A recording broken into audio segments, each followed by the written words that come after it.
جی السلام علیکم ورحمۃ اللہ، کون صاحب کہاں سے کیا فرمائیں گے؟ ہاں وعلیکم السلام سر. دیکھیے اس وقت ایڈ بھی آ رہا ہے تو میں دو سوال کرنا چاہ رہا ہوں.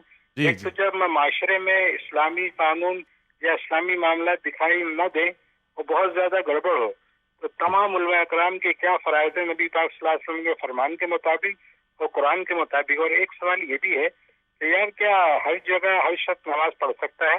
مثال کے طور پہ ہوتا ہے نا، بہت سے لوگوں کہتے ہیں، میں نے سنا کہ فلاں جگہ نہیں پڑھنی چاہیے، فلاں جگہ نہیں. اس پہ بھی ذرا سا روشنی ڈال دیں. یہ ایڈ کے بعد ایڈ آ رہا ہے تو اچھا یہ سوال آپ نے سن لیا بیہائنڈ دا پروگرام، یعنی کہ یہ اچھا ہو گیا. اس کا مجھے جواب ذرا دے دیجیے. بہت بہتر، بہت اچھے قیمتی سوال ہیں آپ کے، دونوں میں نے محفوظ کر لیے ہیں. میں پوچھ لیتا ہوں اور ایک اور کالر ہمارے ساتھ ہیں، ان سے بھی سوال لیتے ہیں. السلام علیکم ورحمۃ اللہ. وعلیکم السلام محترم بھائی، میں لاہور سے محمد اسلم عرض کر رہا ہوں. جی فرمائیے گا. ہمارے نظام حکومت میں بہتری اس صورت میں آ سکتی ہے کہ ایک تو اوپر سے لے کر نیچے تک سادگی ہونی چاہیے اور دوسرا ہمیں خلفائے راشدین کو آئیڈیل بنانا چاہیے. اچھی بات، بہت اچھی بات کی آپ نے، بہت اچھی بات کی آپ نے، اور یہی دستور ہونا چاہیے. میں اس سوال کا جواب مفتی صاحب پہلے حصے میں آ جاؤں. انہوں نے دو باتیں کی جو ہمارے پہلے کالر تھے. میں نے کہا کہ اگر اتنا بگڑا ہوا ہے تو سدھار کیسے ہو سکتا ہے، وہ کوئی طریقہ بتائیں. اور پھر دوسرا انہوں نے کہا نماز کہاں ہر جگہ ہو سکتی ہے. بسم اللہ الرحمن الرحیم. دیکھیے، شریعت پر عمل کرنے میں نظام میں بہتری آ سکتی ہے. اور جیسے مجھ سے پہلے بات ہوئی کہ ہمارے ہاں تو ڈیموکریسی، آٹوکریسی اور پلوٹوکریسی اور پتہ نہیں مختلف قسم کی چیزیں ہیں.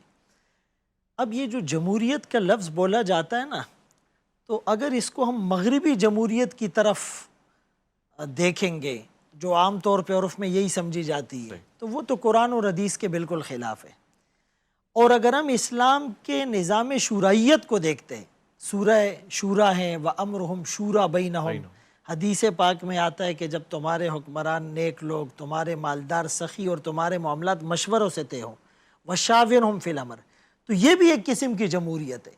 ہم نے فقہ کی اصطلاح میں کتنا عرصہ پہلے سے ہم پڑھتے آ رہے ہیں، جمہور کا مذہب یہ ہے، جمہور کا مسلک یہ ہے. تو یہ بعض اوقات اصطلاحات کا، تعبیرات کا اور تشریحات کا فرق ہوتا ہے.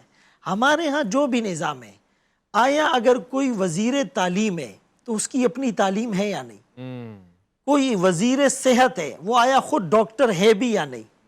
اگر کوئی جج بن کر اسلامی احکامات کو امپلیمنٹ کرنے کی کوشش کرتا ہے، خود قرآن اور حدیث سے اس کو واقفیت اور آگاہی ہے یا نہیں؟ اگر ہم یہ کرائیٹیریا، وہ جو حدیث پاک میں فرمائے نا اذا وسد الامر الی غیر آلہ فانتظر الساعہ، جب ذمہ داری اور منصب نااہل لوگوں کے سپرد کر دیا جائے تو قیامت انتظار کرو. تو ہمارے ہاں سب سے پہلا کام جو ایلیجیبلٹی کرائیٹیریا ہے وہ میرٹ پر ہو. جب ہر شعبے میں میرٹ اور قابلیت پر لوگ جائیں گے تو نظام خود بخود بہتر ہو جائے گا. خود بخود بہتر ہو جائے گا. اور دوسری بات یہ جو قانون ہاتھ میں لینے کے اعتبار سے کی تھی، تمام علماء اس پر متفق ہیں، شرعی طور پر قانون کو ہاتھ میں لینے کی اجازت نہیں ہے. لیکن مجھے یہ بتائے کہ اگر اس طرح کے معاملات ہوتے ہیں اور لوگ عدالتوں میں اس پروسیجر کو فالو کر کے چلے جاتے ہیں اور پھر ڈیلے کے بعد سزا بھی ہو جاتی ہے اور پھر اس سزا کو کینسل کر کے انہیں بیرون ملک بھجوا دیا جاتا ہے، ایک بات.